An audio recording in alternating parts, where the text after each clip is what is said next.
Keithe Morrison did what he does on Dateline, and that was spill the tea, get the information, and drop some bombshells on us. And he did it in the Bryan Kohberger case. We're going to talk about that episode in today's video.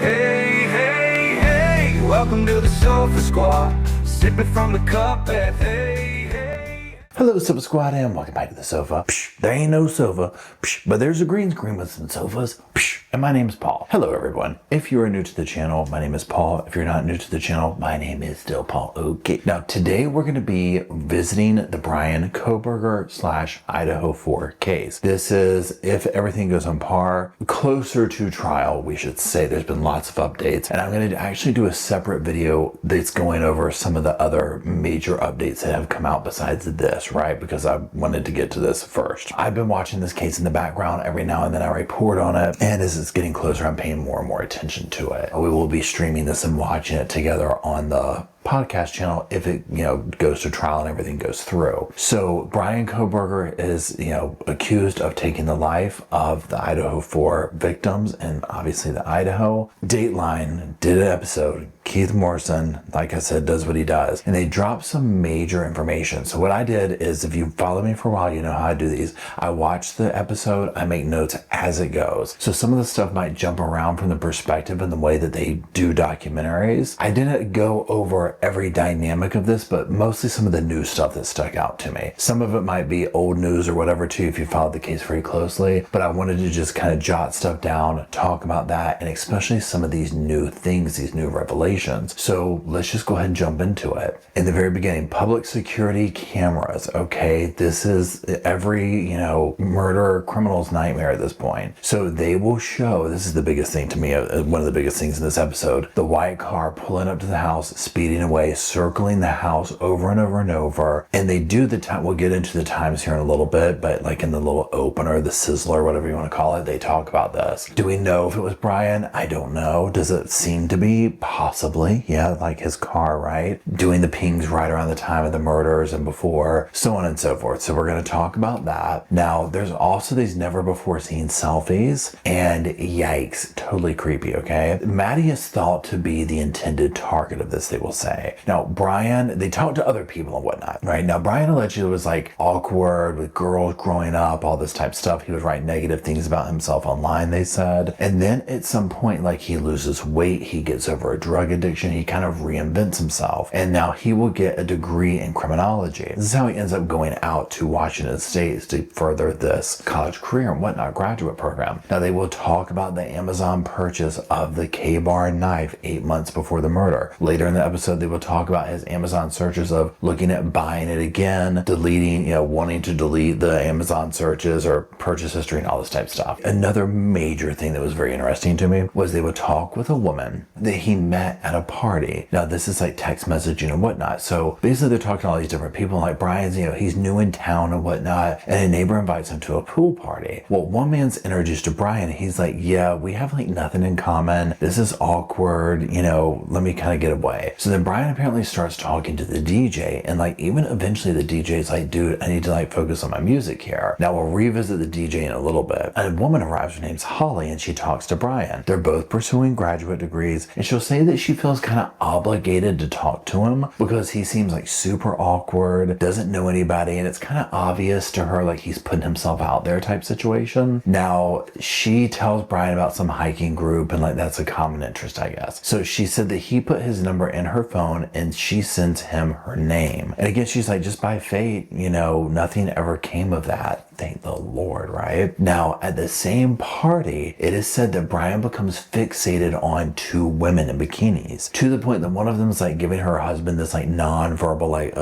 come save me from this dude. So the husband apparently kind of like intervenes on some level, like approaches Bryan, and the women like jump in the pool and go wherever. But Bryan ignores the dude and then like moves closer to the women. So like super awkward. Now, the next day, remember Holly, she gets a message from Bryan, Brian, and it says this. Hey, I'm pretty sure we spoke yesterday about hiking trips. I really enjoy that activity, so please let me know. Thanks. She basically is like, I don't respond to him, like for whatever reason, I just don't. Again, thank the Lord. But she talks about how odd the text message, it just sounded weird, right? Now remember that DJ? Okay, so the DJ's like, a different time or whatever, he runs into Brian on a hike, and like whatever the hike was, he was like, him and his friends or whoever, they're like coming down. It's starting to, get later afternoon to evening, that type of stuff. He's like, it's almost nighttime and we're like on our way back. And he's like, but Brian's just starting to walk up this hill. And they're like, what are you doing? Like, it's about to be nighttime. And he says he didn't really even recognize Brian at the time, but Brian apparently recognized him and almost like acting like they were just long lost friends. Like, hey, how's it going? Blah, blah, blah, blah, blah. Like, and almost just inappropriately in the way of like, we're not tight like that, I guess. Here's another thing. Let's pause here. So this dynamic of Brian being so comfortable in the dark, and they have or psychologists or whoever on the show that talk about this, where he like operates in the shadows and stuff. But just me sitting here thinking like, that is so scary to think somebody would be okay just hiking up into the woods at nighttime like that, unless they knew the area, unless they knew this or that. But so many things can go wrong with that. So it really, to me at least, is a testament for why he was really comfortable with that level of solitude, aloneness, being in the dark. Remember, like, one of his excuses for being around the area was, I drive around at nighttime and look at stars and do this kind of stuff. And I don't doubt that he probably is that way, right? But it's just a little unsettling. I mean, I listen to so many missing 411, missing Enigma of Lore Lodge about people going missing in state parks or in national forests, any and all of the above. So I'm just like, oh my God, you're just going at nighttime? Like, you're going to be on the Lore Lodge, right? Let's keep going. Now, apparently, they talk, the lawyers in there say he has OCD that upsets his sleep pattern. Now, they will show cell phone data to Moscow starting the night that pool party. It begins, so the night of that pool party, the awkward pool party, this begins of the cell phone pings and whatnot near the victim's house, okay? Now, August 16th, Brian Googles Ted Bundy's name and one of his professor's names. He then downloads a paper by said professor that they did about Ted Bundy. So this to me is very interesting. Now, Brian also apparently Googled things like forced passing out and sleeping, things of this nature. And one of the therapists or doctors, whoever on there, said this like themes of power, domination, and control. Now, remember, Brian's like a teaching assistant. He's in graduate school, so he's doing all that. Well, he has like a reputation as being like a very hard grader. And a lady who knew the girls said, like, I think she was like one of the bosses of one of the girls, the victims. She said that it was known that Brian had a problem with women, right, in the classroom and whatnot. Now, it was said that he also belittled that professor whose name he Googled and then like downloaded the paper. He would like belittle her and whatnot. And she's the one who wrote that paper on Ted Bundy. So they go over that. Now, this part is even creepier to me. So Brian shares an office with a woman from Korea who lived near him. They made it sound like there was like, I don't know if relationship is even the word for it, but it sounded like she liked him on some degree and he maybe wasn't into it. I don't know, but there was something there. Maybe it was just we have stuff in common, we share an office, who knows, right? Now, 2 months before the murders, she feels like there's this break-in at her house and she comes home and like things just are weird. Now, she said like she had made this cake and it's been moved to the microwave and a watch and a personal letter are missing. Well, it's like super late. She's like super scared to stay there. So she calls Brian and basically goes over to his apartment and stays the night. But then like later she starts connecting the dots and she's like, the day before the incident, I couldn't find the key to my apartment. And I guess she kept it in like a drawer at work or whatever, which was at the office that she shared with Brian. And so she tells Brian, like, I can't find that key. And I guess at first he was like, oh, yeah, I don't know. Well, then 2 hours later, the key just magically reappears. Now, Brian also would help her install a security system at her house. And then she kind of starts putting two and together. And she's like, did he put his name and info in this? And he's also like watching me too on this? Now, another dynamic that sticks out is Brian would keep a lot of pictures of women on his phone and whatnot. And now it's, again, like man who, has pictures of women on his phone. I get that that's whatever. But in this case, it's the way he's doing it. It's like all these people from Instagram, some of them even were Maddie's friends, right? So it's like local girls, like girls from the school, like almost like a stalker way of doing it, as opposed to, I don't know, like whatever. So they talk about that in the series. Now, 1 month into the semester, he gets into a confrontation with a professor. The dean has to speak to him at this point. Now, after this, Bryan Googles sociopathic traits in college students. Now, also, they talk about this, and this made so much sense. And they're talking about Bryan being able to scope out the house where he did the where whoever did the murders. He hasn't been convicted at this time. And they're like, because they were always making social media. And I was like, you know what? I didn't think about that, where somebody, if you're paying that close attention and kind of stalking somebody, you could not even need to ever go in the house. Because they bring this aspect up. Like, there's this whole thing of like, this is a frat house, basically, a party house. There's parties and like the residents they're not even there, right? So anyone could come in here. Well, a mom of one of the friends who just happened to not be there that evening because she had to stay an extra day to watch her family's dog, so she didn't come, thank God. And I'm talking about like a friend of the victims, right? So she would have been staying at the house that night. That mom is like, no, they wouldn't have allowed somebody Bryan's age into the house. Like, I've seen it with my own eyes, where it's like, you're not supposed to be here. So I mean, and this is on the thing of like, well, couldn't Bryan just showed up and like gone in and done this and that? I personally think too that somebody would have remembered at this point, because everyone seems to have these super awkward dealings with Bryan, and so that becomes memorable, especially when he's accused of doing what he possibly has done. Now, the series will also go into how a cell phone associated with Bryan begins connecting to a cell tower near the victim's home. Now, the night of the murders. So they go through the timeline. I've done other videos on this, but we'll briefly go over it. So they're talking about the phone calls made. Like 2:26 a.m. there's a bunch of phone calls made. 2:54, Bryan turns his phone off. 3:30, a white Elantra is shown on the neighbor's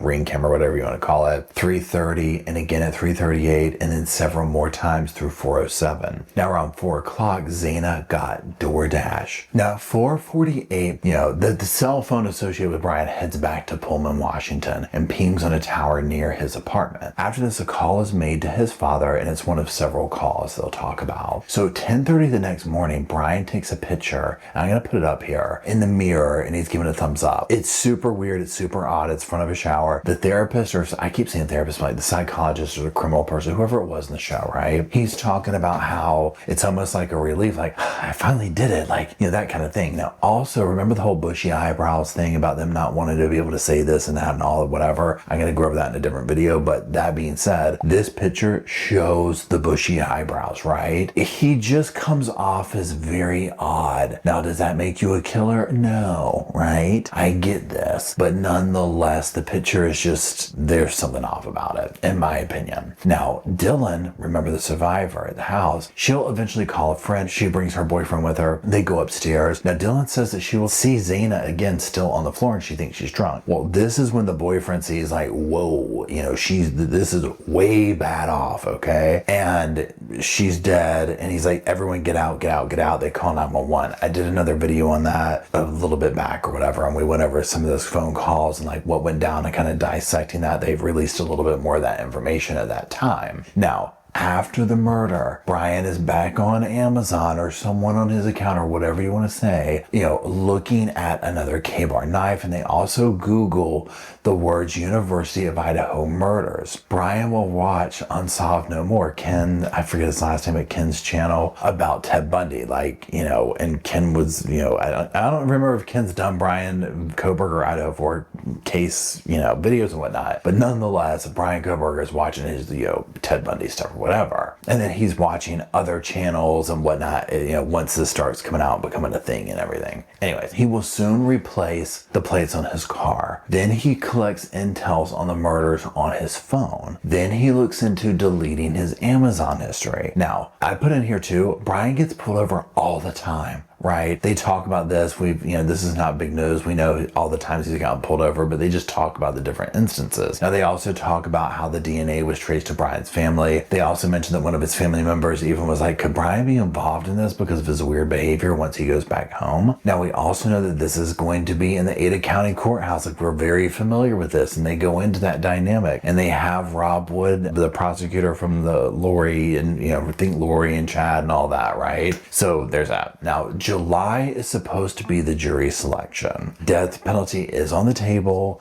There's a lot of other little like legal updates obviously along the way, and he's going to be in court more. We'll see if it really happens or not, meaning how these cases go. They get right up on it, and then it's like, okay, we'll delay it, or okay, we'll do a deal, or okay, we did this. We'll talk about more of that again in a different video. Now, I want to just round this out to the biggest takeaways here on this. Another thing too is they show some of the selfies that he did after, there was that one, but I can't remember the timeline of when these were, but he's in the black hood, and it's just one of those things where it's not a good look, right? Because remember, the girl's talking about, oh, it's a guy and wearing a mask and a thing, and she's kind of describing this picture of him, right? So the biggest takeaways for me, we're seeing that video footage of allegedly a white Elantra circling around the house and then speeding off. The timeline of the phone pings, the white Elantra, when things were happening, when victims were doing what in the house. For me, it all lines up of yeah, right? Again, everyone has their day in court, so we'll see. Also, the selfies and listening to the doctors talk about the possible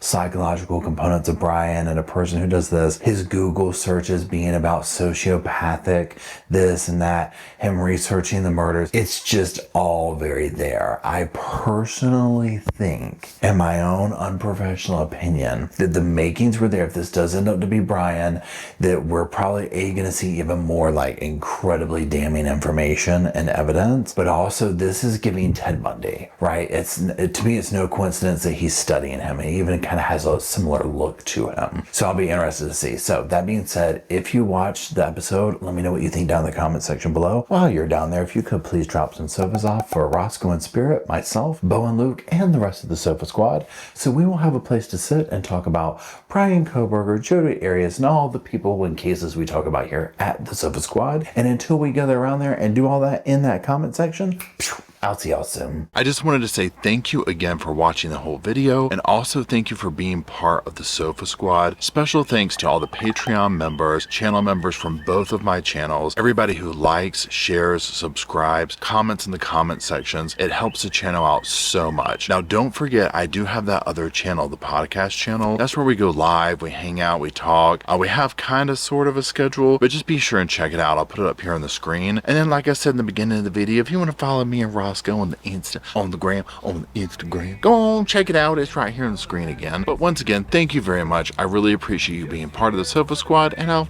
see you in the next video. Hey, welcome to the Sofa Squad. Sipping from the cup that hey, come laugh with the Sofa Squad. Can't roll my damn eyes hard enough.